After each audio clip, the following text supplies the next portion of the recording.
So welcome everybody. Welcome to Toolkit Tuesday. I would like to wish you all a wonderful next 90 minutes. I am Mickey Campo. I'm a program manager here at Innovation Guelph, and I'm very happy to be hosting a call here with all of you today. I would like to first welcome our two American Sign Language interpreters, whose time today is graciously provided in kind by Sign Language Interpreting Associates of Ottawa. We have Robin and Rosalie. So thank you both for joining us, and thank you to SLIAO. So while I'm at it, I would like to thank our corporate sponsors, Ernst & Young, Reese Informatica, Invest in Guelph, BDO, and Bonsai Growth. We're very grateful for all of their support. So before beginning the session today, I would like to give recognition to the land that Guelph is on. We acknowledge that many others here today may be on different territories. So we invite each and every one of you to give recognition to the land that you occupy today and every day. So as we gather for today's event, we are reminded that Guelph is situated on treaty land that is steeped in rich Indigenous history and home to many First Nations, Inuit, and Métis people today. As a city, we have a responsibility for the stewardship of this land on which we live and work. And today we acknowledge the Mississaugas of the Credit First Nation of Anishinaabeg peoples on whose traditional land and territory we are meeting on. So I would like to talk to you a bit about Innovation Guelph. If you've never heard of us before, many of you have. Today's webinar is called the Digital Afterlife Estate Impacts for Your Executor with Debbie Stanley, a CEO and Senior Estate Administrator at ETP Canada. And she is also one of, just go back a slide there for me, Shauna. And she is one of Innovation Guelph's clients as well. She's done the Rise Ventures program. So in case some of you are new to Innovation Guelph, here I'll give you a quick background and then we can move on to Debbie because that's why we're all here today. Innovation Guelph is one of 17 regional innovation centers in Ontario, and while we are located in Guelph, we actually serve the entire region of Southern Ontario and have some national programming. And what that means is that we definitely have a lot of clients here in the region, but we do have clients all throughout Canada, from BC all the way to Nova Scotia and everywhere in between. We work with our clients, supporting them through multiple stages of business growth, from startup to scale up, with lots of programs and workshops and networking opportunities. And we do a trade show every October called the Ontario Innovation Expo, which is coming this October on October 13th. So I hope that all of you can make it to that.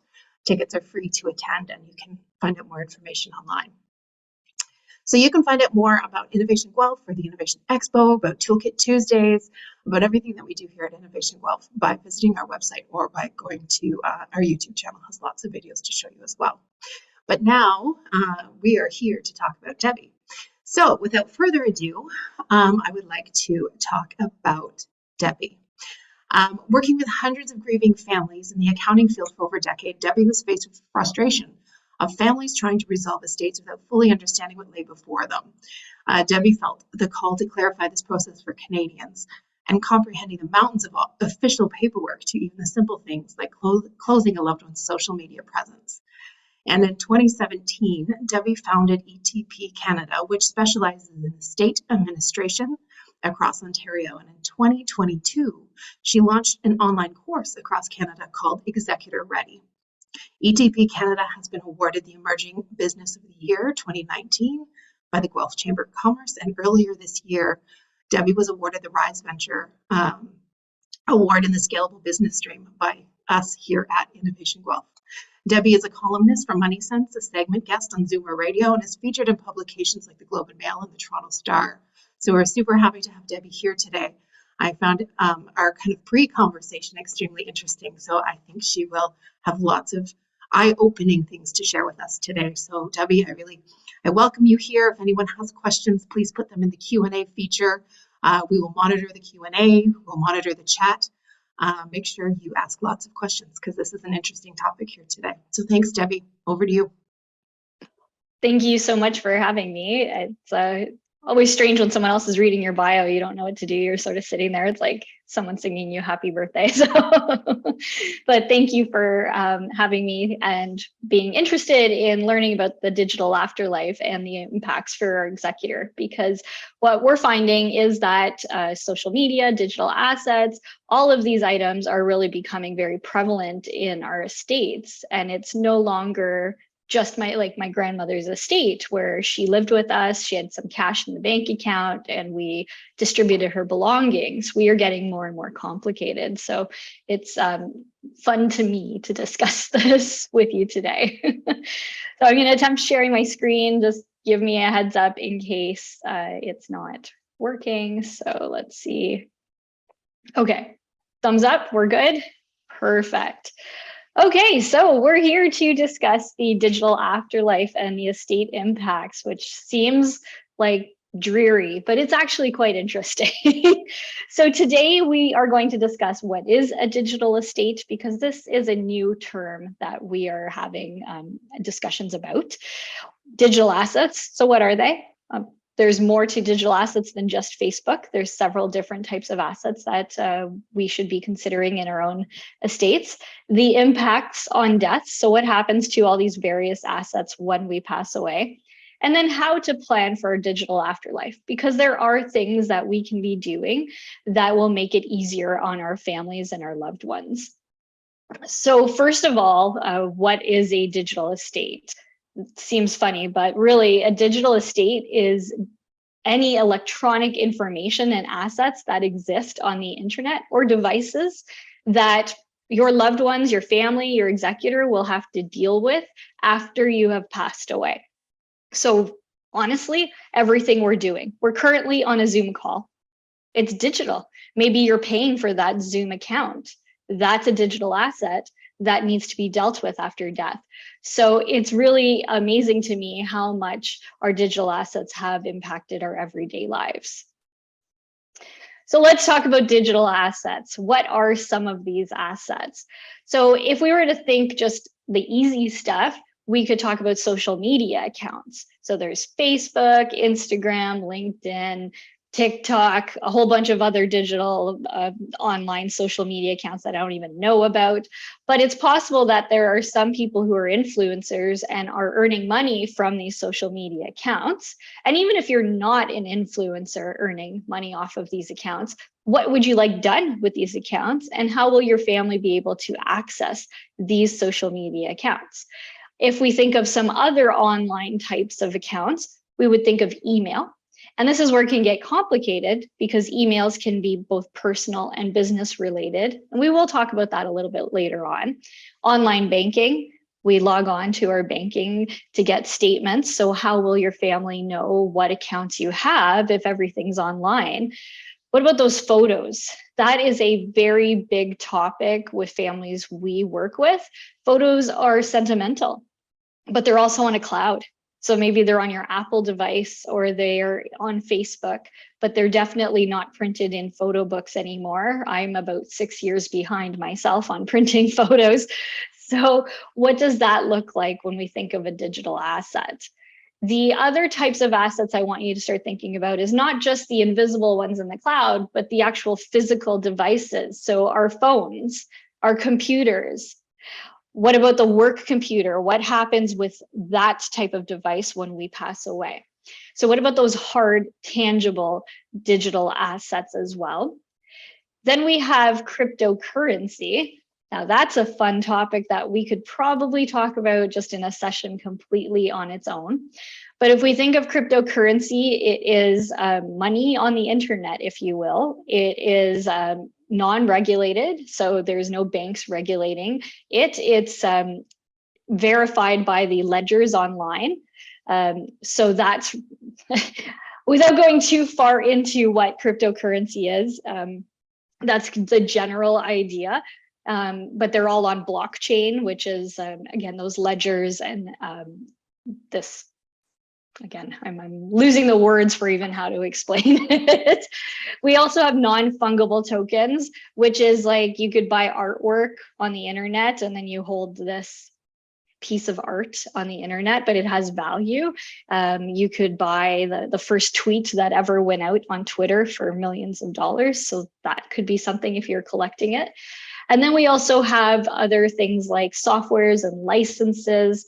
The list really does go on, but if we think of Netflix and Disney Plus, and then we have our Microsoft account, is it personal or is it business? What other licenses are you using that may need to be maintained after death?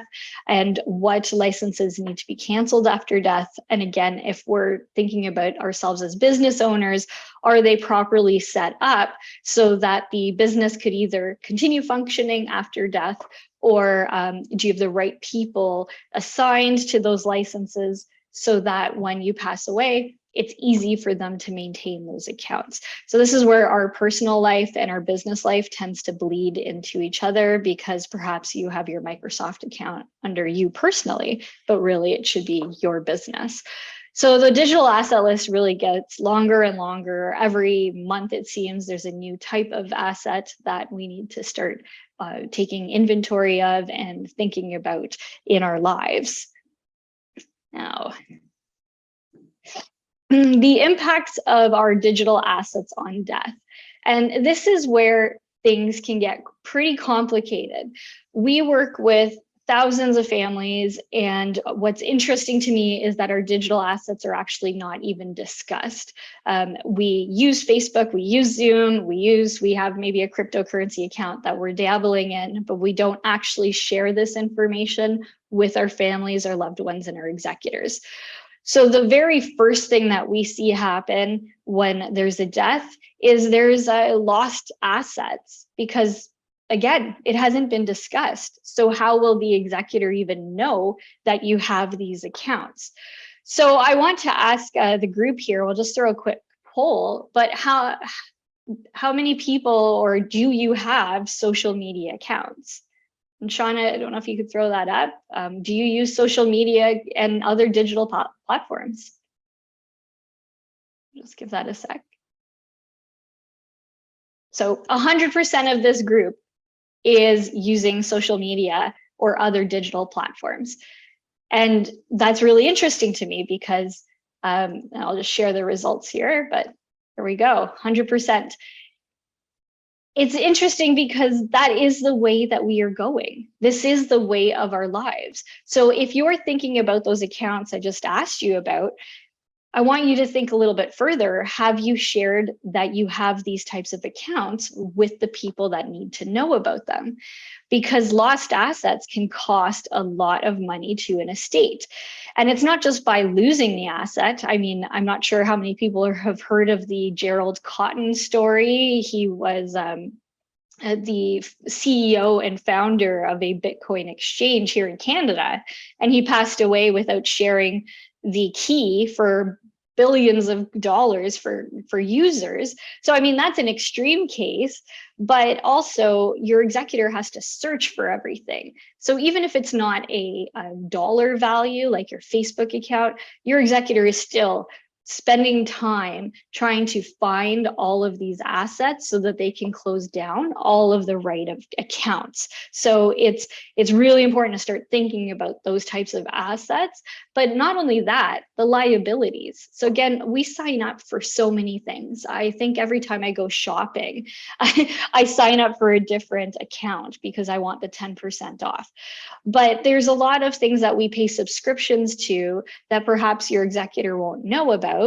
And perhaps those items will go into default, which is maybe not something you want to happen. So for instance, it's maybe not such a big deal if your Netflix account gets canceled. But maybe it's a big deal if your domain name doesn't renew because the executor didn't know about it. And then your whole website crashes as a business owner. So those are some things to consider when we think about lost assets or unknown debts. There are also some lengthy delays. So if you don't have the proper setups and discussions and inventory lists with your executor, then really, again, it delays everything. One thing I'd like for you to consider, and I'm going to use social media mostly as an example because it's the easiest one, we all are using it, but every social media account we hold is governed by that company's jurisdiction, which what that means is Facebook, for instance, is in California. So it's not going to follow an Ontario law that says, okay, once your executor has their certificate and they've gone through all the checks and balances, we'll do whatever they need. It's more as though, well, that's great that they did everything in Ontario, but now we have rules here in California, and this executor will now have to go through these types of rules, sometimes obtaining court orders just to get into a social media account, which again can be quite the delay. To give an example in a true life story, I was the executor for an estate, and the deceased had a Facebook account and made an error when setting up the Facebook account, and the birth date was one day off. So I'm assuming this was an error. I'm not sure if maybe he was trying to say, well, no, I don't want my information out on the internet. But either way, it was one day off. So when we contacted Facebook to say that the person passed away, here's a copy of the death certificate, they look at that death certificate to make sure the name matches and the date of birth matches, and we were off by a day. This caused a 6-month delay in just closing down the Facebook account because they needed to ensure that it was in fact the correct account. So when we think about our accounts, and if you're one of those people who say, I don't want my information on the internet, I'm going to put some fake information. I'm going to be honest, my husband does this and I've told him to stop, but it makes it that much more complicated for the executor because they have to match everything up for that institution to be able to close down the account.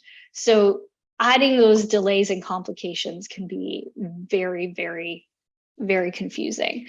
There are currently no specific Ontario laws that even help with the digital assets. So currently there are certain acts like the Computer Fraud and Abuse Act, the Stored Communications Act, the revised Uniform Fiduciary Access to Digital Assets Act, also known as RUFADA, Canada's Fiduciary Access Law, and privacy laws. But none of them actually specifically list out what's going to happen upon the death of a user for these types of accounts. So we're in uncharted water. This is new territory for all of us. And it's really, unfortunately, going to be a bit of learn as we go. And we're going to learn from all the mistakes. What I find incredibly interesting is that Apple, Facebook, all of these different social media accounts and institutions never thought about what happens on the death of a user. So we can close down an account if we don't want to use it anymore. I can go in and close my Instagram account and that's it, right? But there's no steps for certain financial, or sorry, not financial, but social media accounts that allow for the closure of a deceased account. So it's interesting to me that they didn't even think about this when they first created these platforms on what would happen on the death of that user. And I'll have an interesting tidbit for you a little bit later, but I did want to put that out there that you can close down an account, but dealing with the deceased account is not that easy. And then thinking about business complications. And this is something I could probably talk about for hours on end. But if we're business owners, how do we split our personal life from our business life? And those are the digital aspects of it. So for instance, I'm presenting to you on my computer, which happens to be a work computer, but I don't have a personal computer at home. So what parts of my computer are personal and what parts of it are business? In this particular case, I don't really use it besides business, so that's fine. But when we think about employees, sometimes they sign up for things using their work computer. Does that make it the company's information and photos, or does it make it the personal users? And what happens on the death of that user? Does the executor have the right to go to the employer and say, there's some photos on this computer that we would like? Or is it now the company's asset?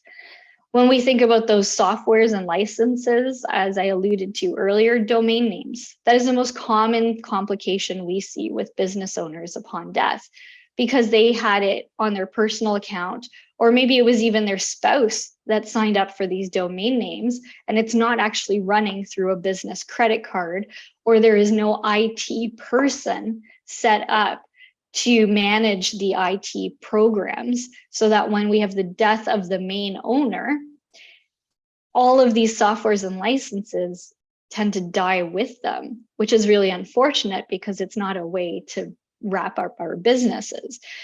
So it's really important that if we are business owners on this call, that we take the time to really list out how everything is set up.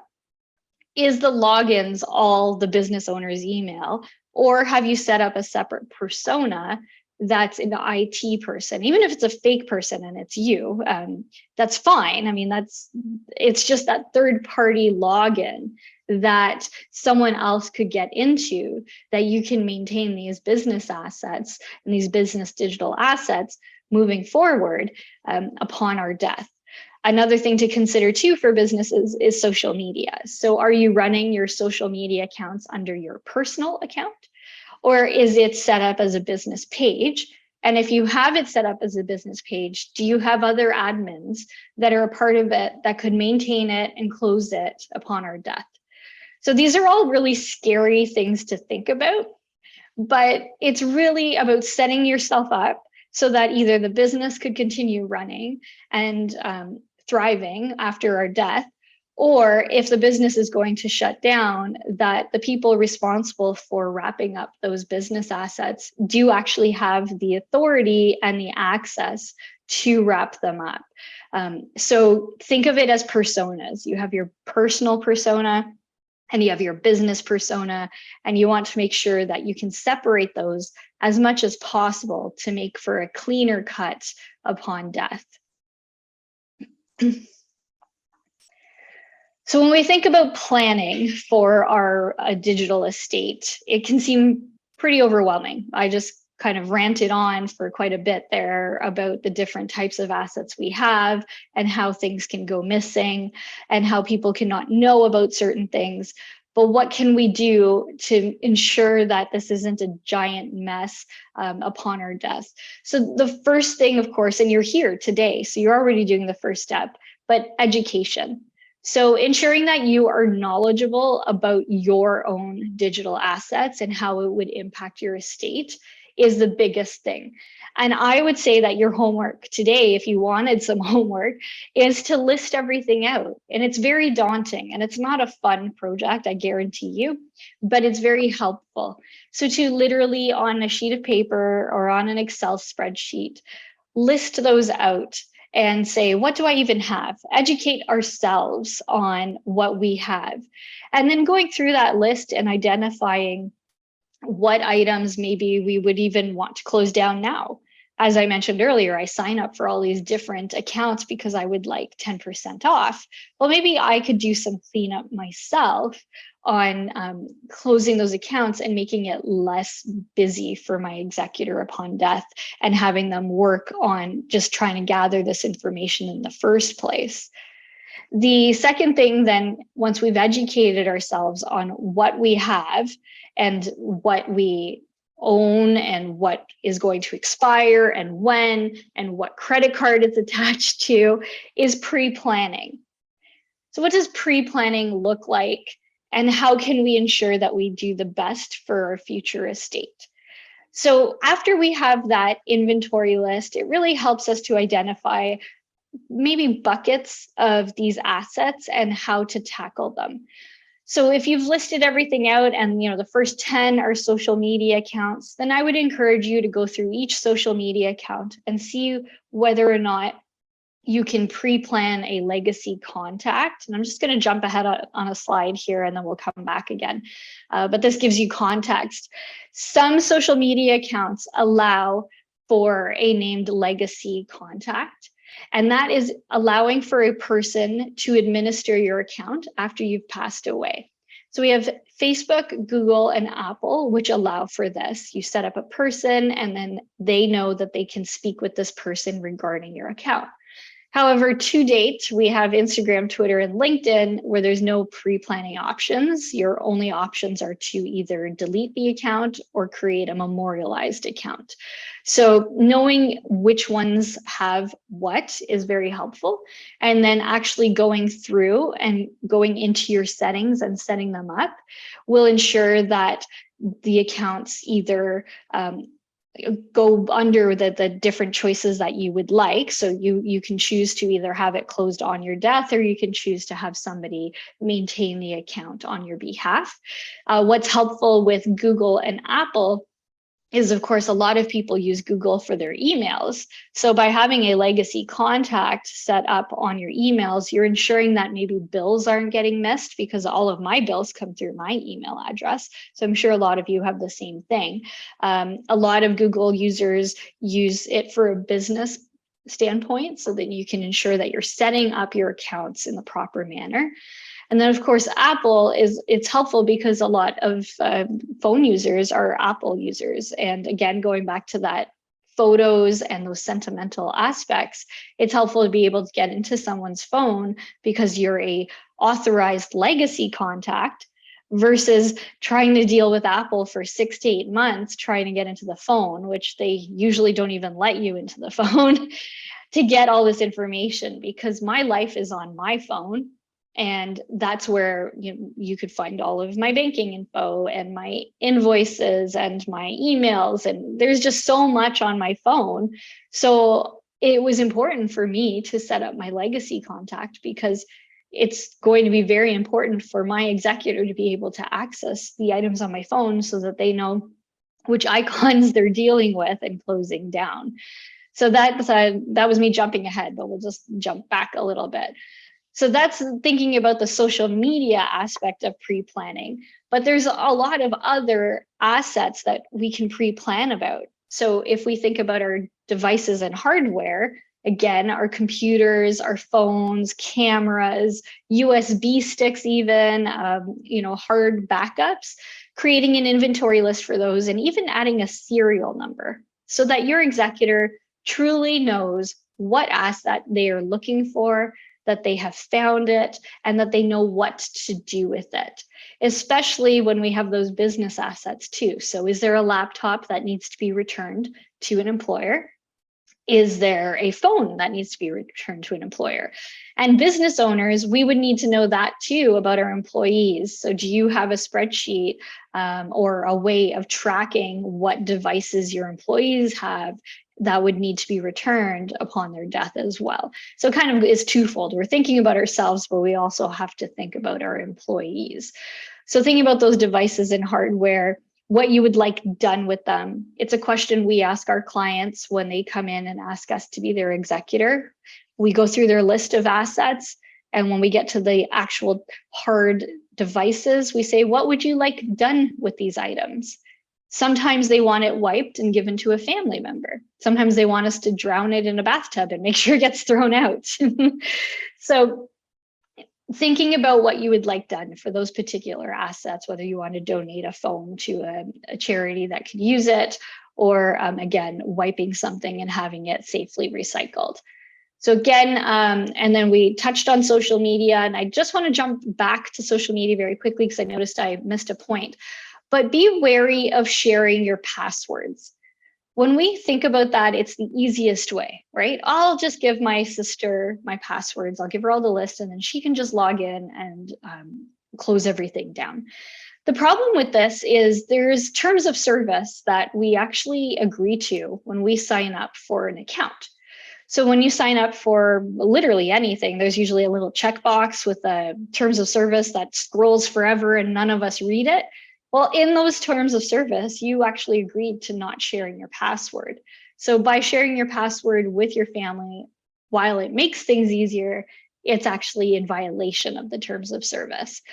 The other issue with sharing passwords is you could forget that you gave your sister a particular password and then change that password down the road.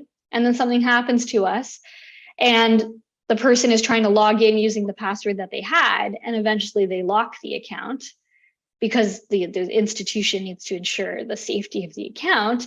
And then they're wondering, well, why she was even logging in the first place. So it causes a whole bunch of issues when we think about it. Sharing passwords.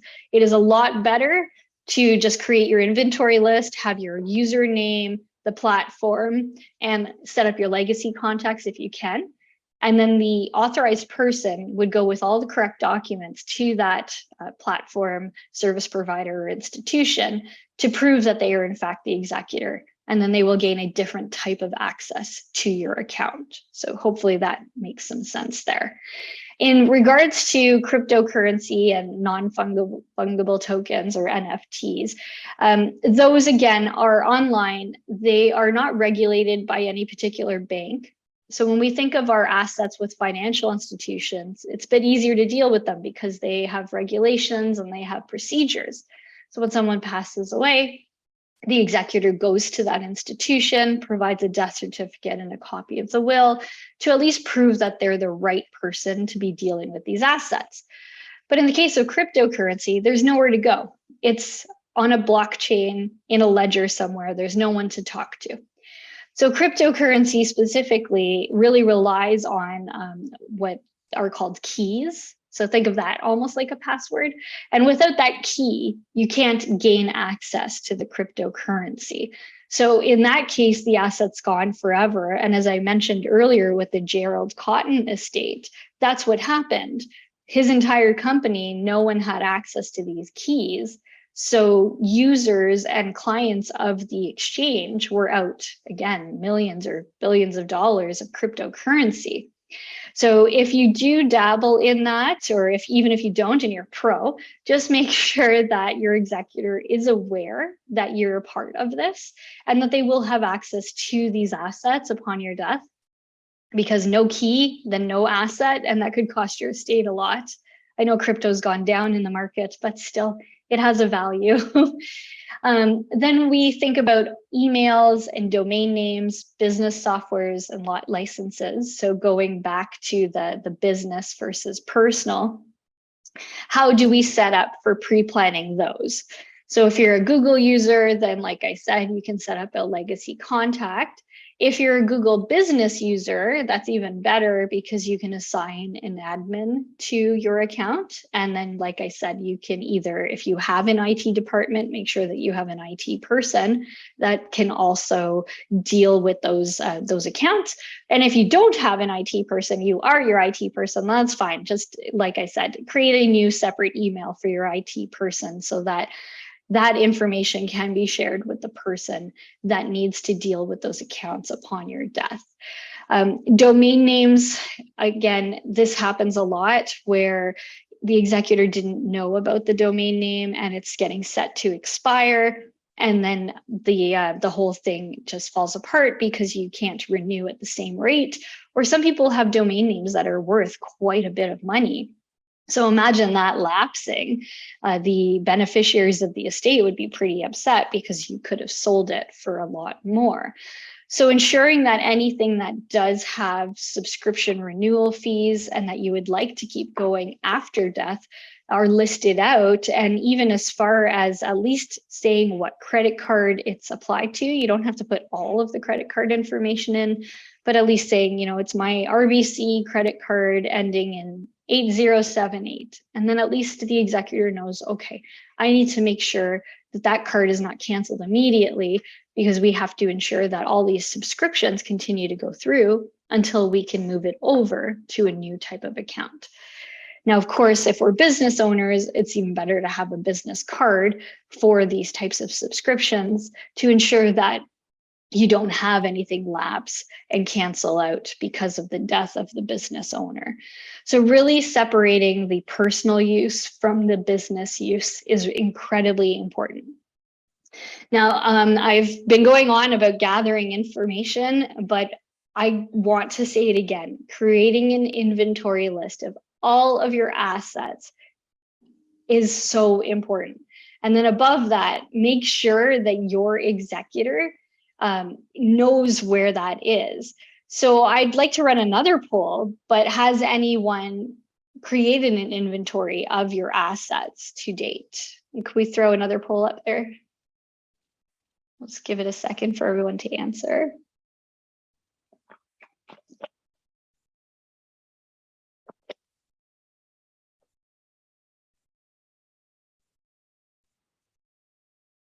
Okay, so it's not too bad. We have a split here. So 44% have answered yes, they have created an inventory list, and 56% have said no. So it's actually not as bad as I thought. That's actually really good. So kudos to everyone. Those of you who answered no, I hope that this is giving you a little bit of motivation to ensure that you do do an inventory list here. So I've shared the results there. Stop the share here. Perfect. Okay. And then when we go back to the social media, I'd like to run another quick poll as well and have you set up legacy planning or legacy contacts for social media accounts. And Sean, if we could throw that one up.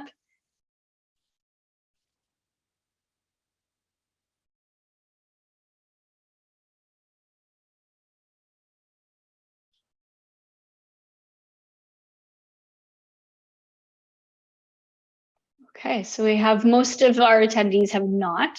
So I hope that that is helpful. I'll just share the results here. So we have 78% that have not set up legacy planning and contacts, and 22% that have. And it's too bad I can't open the discussion. We're just curious of the people who have set it up, whether they found it easy to do or not. And maybe once we get to the Q&A portion, we could hear from those attendees that have done it. So I'll just stop the sharing here. Oh, I went too far. I went too fast. So that is really, I probably went a little too fast on this, but that's in a nutshell, the digital assets component of thinking about our estates. It's a lot more than just financial assets and our wills. We are so much more than legal and accounting. We are people who use social media, and we are people who watch YouTube, and we go on Zoom calls, and we invest online in crypto. So we have to look at our estates as a very well-rounded aspect. And when we think about what our executor needs to know and what we have shared with them, I guarantee there's a bit of a gap because we haven't shared that much with them. So I encourage you to have these conversations with your executor if you haven't already, or if you are someone's executor that you know of and they haven't shared this information with you, then I would encourage you to have the conversation with them as well and say, look, I was part of this presentation for digital assets and estate planning, and I would really like to discuss these assets with you so that I know what to do upon death and when the time comes for me to act as your executor. So really opening up that conversation and ensuring that we know what's expected of us on both fronts, both from the person who is planning their estate and then from the person who's the executor. So we have a responsibility to our executors as we're doing our estate planning to provide them with the very best information that we possibly can for them to be a good executor. And then on the other side, as executors, our role is to administer an estate to the best of our capabilities. So that means ensuring that we have a full understanding of all of the assets, whether tangible or up in the cloud. We have to know these things for the beneficiaries so that we can administer an estate as smoothly as possible. Now, that is, yep, I definitely went too quick, right, Shauna? But I'd love to open it up to Q&A and having discussion and just learning a bit more about what types of questions everyone has on their digital assets. Thanks, Debbie. That was really informative. I learned a lot. One thing that I'd like to know is how soon should someone start? Like when you first sign up for Facebook when you're like 14, like should I be, you know, it's going to be a lot of assets if I kind of start there, but should we be training people to start doing this as soon as they're online?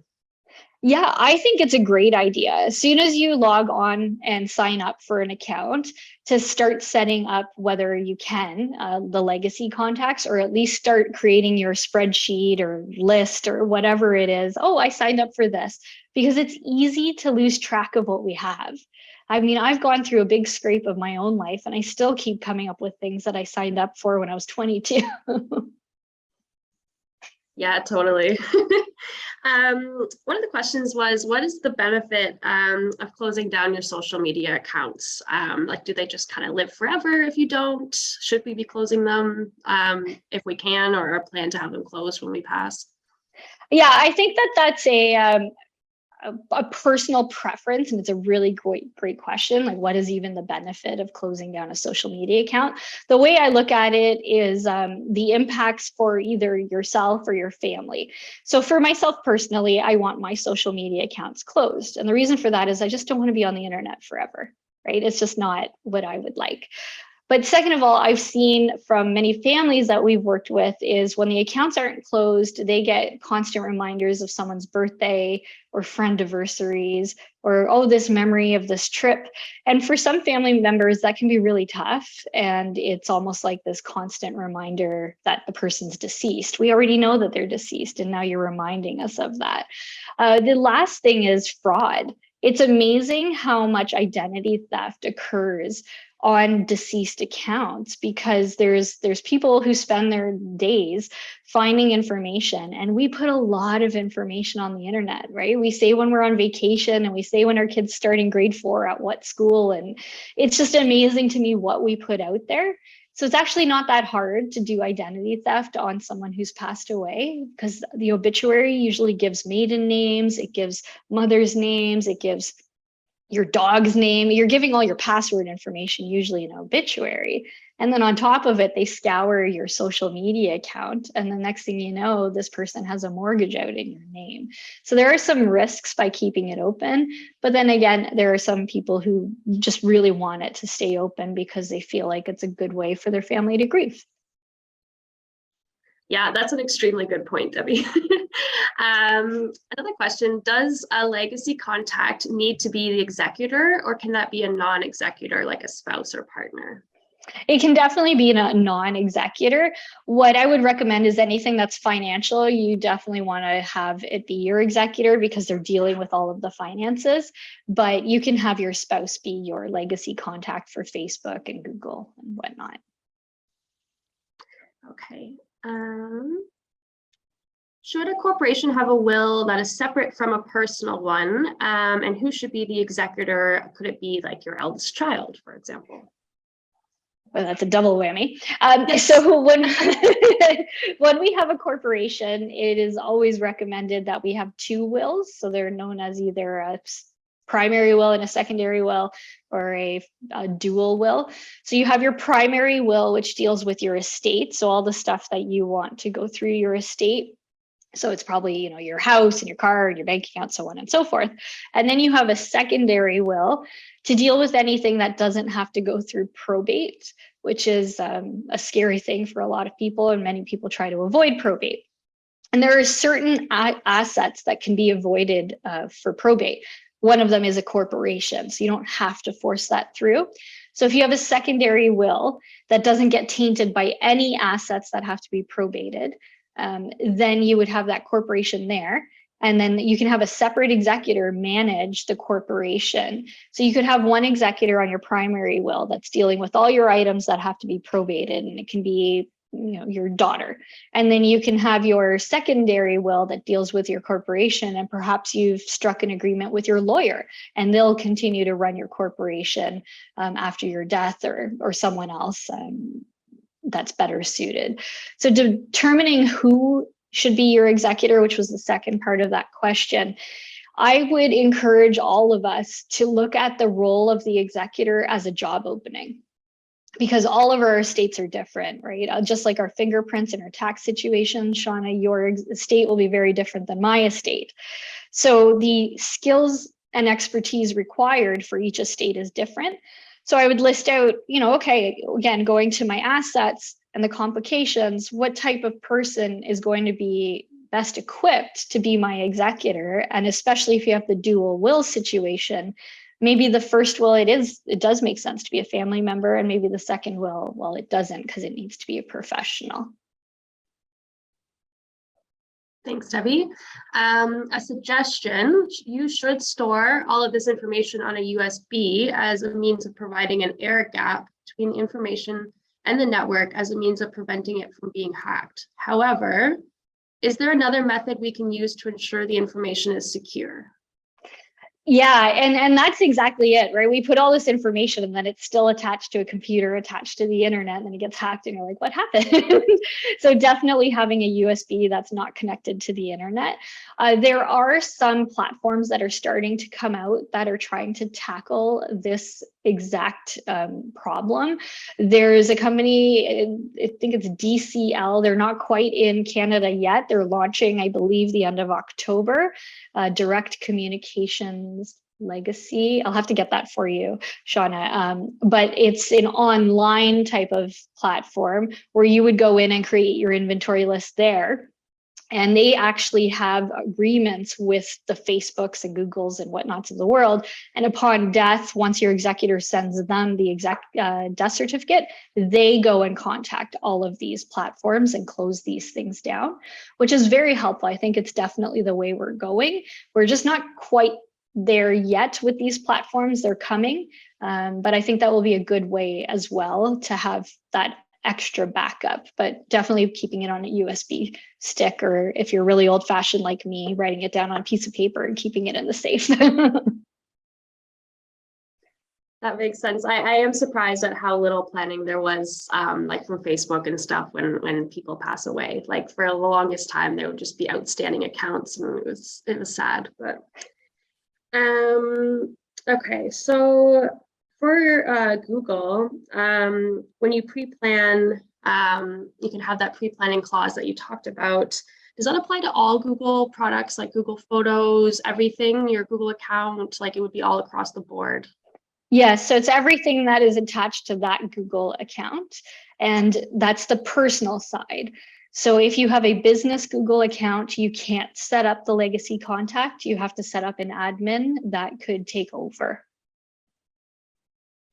And then you talked about NFTs quite a bit. Would those be assigned in a will the same way that physical items would be, or is there some kind of separate procedure? Yeah, you definitely could. So just like I could gift a piece of art that's actually behind me in my office, I could gift that in my will. I could gift also that NFT. Of course, you'd have to be able to find it and gain access to it to give to the beneficiary, but you certainly can do that. And I just realized I'm still sharing my screen, so I'm just gonna stop share. That's okay, I didn't notice either. Well, when I really went like this to show my painting. Do you have a checklist for people to follow, or a thought document you can share to get us thinking about what we should be doing to begin getting these things in order? We have an internal document that we use with our clients. The problem is everybody's so different, right? So we don't have something totally that we can share. We have on our website like a downloadable one. I'll share it with you, Shauna, so that you can share it with the attendees. That way it at least gets you thinking about the aspects and the assets that you have. Okay, great. Yeah, I will send that in the follow-up email that comes in a couple of days. What should we specifically look for when signing up for anything digital to ensure we take advantage of the clauses to give access to others upon our death? Do many companies or applications actually have these clauses? So I know you talked a little bit about the ones that do, but. Yeah, it's again, not a lot of these service providers have thought about the death of the user. So we're just starting to see this. Like for instance, Apple just came out with their legacy contact last fall. And it's really interesting that that's how long it's been taking. And we still have different service providers that still don't even have planning for it. So what I would do is when we sign up for anything, I liked your suggestion, Shauna, maybe set up your legacy contact then if you can, and then if you can't, put it on a list so that the executor knows about it. Awesome. Just a couple more. Actually, maybe just one more. Should business owners build a digital asset inventory policy for each employee for their business identities? How should this information be protected? Yeah, we had to go through a big overhaul too at our firm because I was definitely someone who had blended my personal and business when I was starting the business off, just, you know, a solopreneur. So having these documents and policies and procedures is so important. When a new employee comes on board, it's not just, hey, you got a computer, but here are the assets that we are giving to you. Here's what's expected. Here's the policies and procedures. And then upon return, this is what happens. So definitely having those put together. And oddly enough, like, so I was going to give away this book, but Sharon Hartung, she writes a lot about digital assets, and she's written, it's called Your Digital Undertaker. And what she does is discusses how to start separating and setting up these business procedures. So we'll be doing a book giveaway here at the end, and maybe the person who asked the question might be the lucky winner. So there's some help there on even how to get these different personas set up and the documents we should have in place. Okay, great. Yeah, I've been wondering myself, I've worked in a few places where it's kind of a shared login to some kind of website. So everyone will use the same username, same password. And I feel like that's probably not allowed from a legal standpoint. But well, it's tough because what if you get someone who doesn't work there anymore, they're getting ready to quit and they just shut down the whole account, right? So you should always have your super user. So I own my company and I'm not even the super user, right? I have access, I have admin access, but we have a super user that's really part of IT. So it's, yeah, making sure that you have the right people and you always have that one main account, and then everybody else uses that main account. Okay, that makes sense. I have another question here. Here we go. I have some digital footprints, assets, example, retail awards that I wanted to shut down, but there did not appear to be a way to do that via the provider's website. I have tried to reach them via the contact section on the website, but I have not received acknowledgement. What can be done in this situation? Yeah, closing down accounts is really interesting. So on Sharon Hartung, who I've just mentioned in the book, she's my mentor as well. And she gave me this exercise. She said, every year at Christmas time, we should all try and close down accounts we don't use. So I've been trying to do this slowly because I have a whole bunch that I can't use. And it's amazing to me how much time you spend trying to close down the most rinky-dink account that you didn't even really need. And you can be trying to reach out to them over and over and over, and it still won't get closed. So then in some cases, you have to let it just lapse and close on its own because they'll shut it down after a certain amount of time. But I think you're doing all the right steps. The person who's asked this question, reaching out, trying to get the contact information, sending a written request, following up on that written request. At some point, you would think somebody is going to assist you and acknowledge on that. And then worst case, again, maybe depending on the type of account, let it lapse and just close down on its own. You'll get an email when it's about to lapse saying, do you still want to use our account? And you just let it go. Thank you.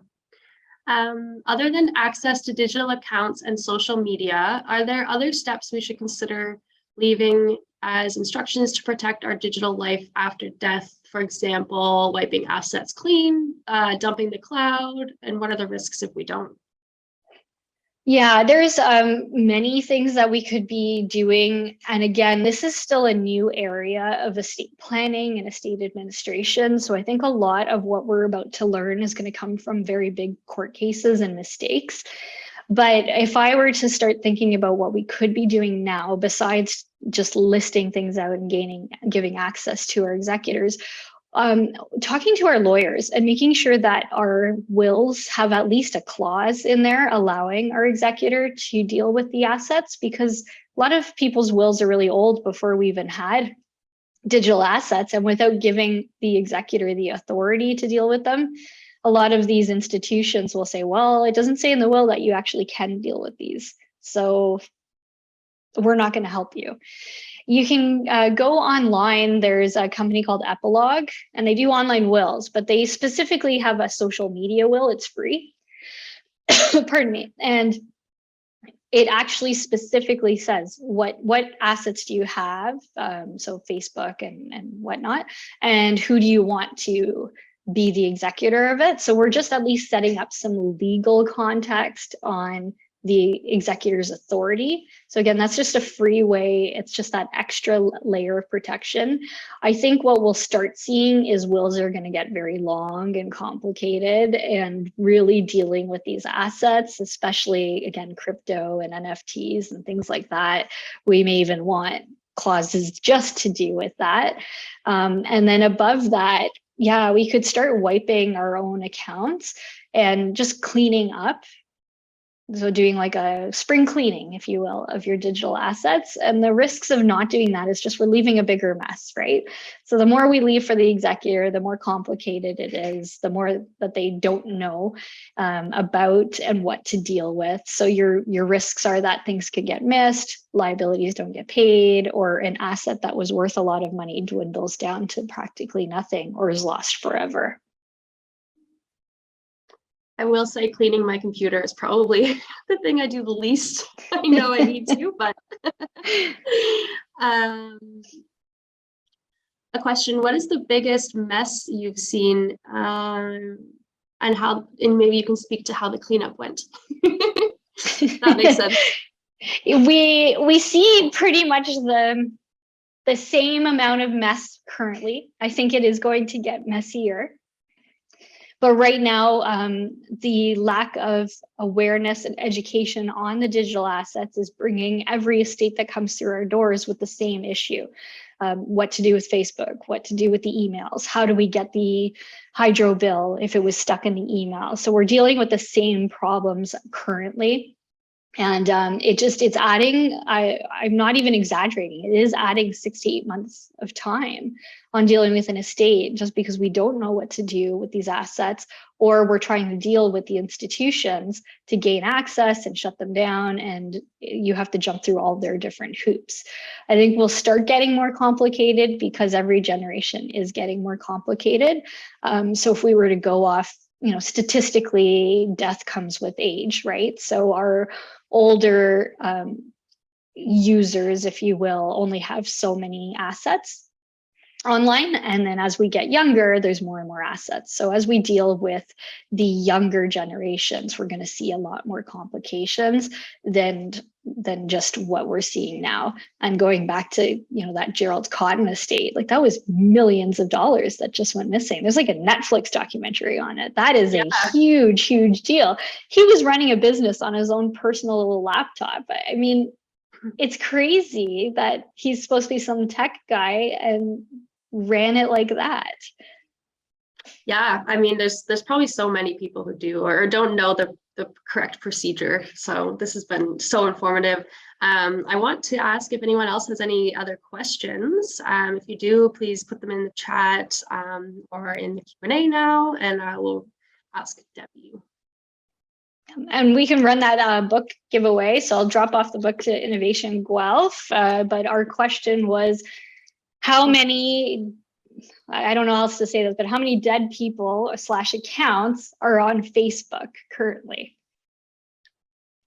Okay, so that poll is going now. And then I actually have one more question for you after the poll.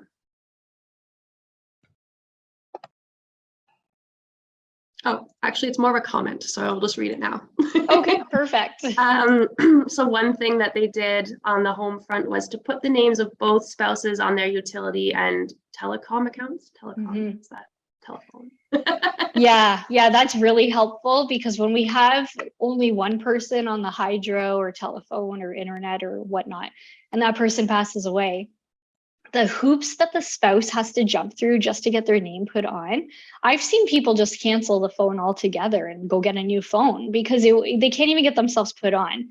So definitely having between spouses 2 people on an account is a lot easier when the time comes. Okay, so I think we have everyone answered. So we have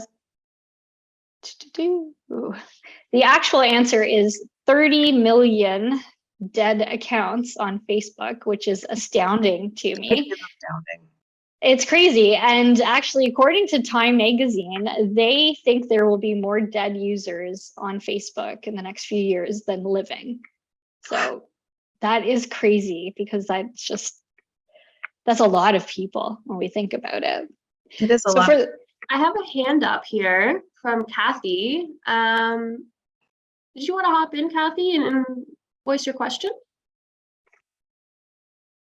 No, it's okay. It was an accident. Okay. Sorry. Good. That's funny. That's all good, Kathy. Glad you could join, Kathy. She was giving us a high five. So Shauna, I'm not sure if you can tell who answered that correct answer first. Yeah, I don't know if it has the capability to tell me that, unfortunately. Okay, that's okay. We had 2 people guess the right answer, so I'll bring you 2 books and then you can. Okay. Nice. Yeah. Do we know who those 2 people are? Right. Yes. If the 2 people who guessed 30 million can, I didn't think this through. Identify yourself and we'll send you a book. Yep. What's your name and looks like Doug. to those 2 people? We're going to count on honesty here. Yes, we're going Yeah. with the honesty program. It looks like Doug raised his hand, so maybe he was one of the guesses. Oh, and Trish. Okay, thank you both. Perfect. Yeah, so I will drop 2 books off for you, and happy reading. You will learn so much from those books, and it just helps us, again, think about how to set that all up. Yeah, I find it astounding because when we were talking earlier even, and then throughout this presentation, there's so much that we don't think about or that we do in passing. And we're like, oh, I should write this down somewhere or I should track this somewhere. And then we don't. So Yeah. Yeah. I do think the point about youth is really important too. I kind of want to train my kids to start, right? As they start setting up accounts, as they start getting more and more involved. I think it's just a smart lesson in due diligence almost for them to begin early. Yeah, absolutely. And I think the main issue is just these are all invisible, right? So we kind of forget about them. We use them all the time, but we sort of forget about them. So by training ourselves and start setting things up and getting the next generation set up so that this is just a normal thing, then it's good. Wonderful.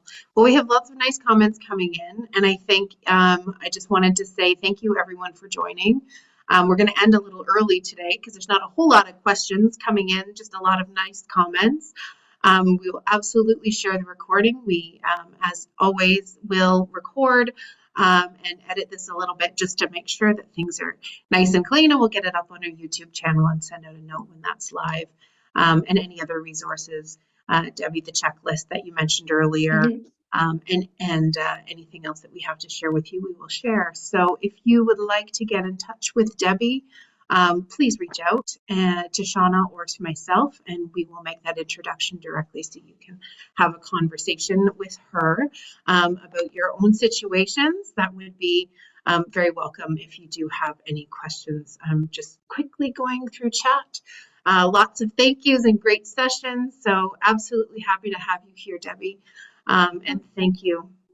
Thank you to everyone for coming. And again, thank you to Robin and Rosalie, to all of our sponsors, and to Shauna and to all of you for being here today. So unless there's any closing remarks or anything from anyone else, I think we can call it a day. Debbie? No. No, I just thank you for having me. I know it was a fire hose of information, and I was trying to pace myself, but I get really excited when I talk about that. But it's I'm just glad that the participants today were able to learn, and if we got a few more people pre-planning, then it was a good day. Perfect. Thank you so much. Have a great afternoon, everyone. Bye-bye. Bye.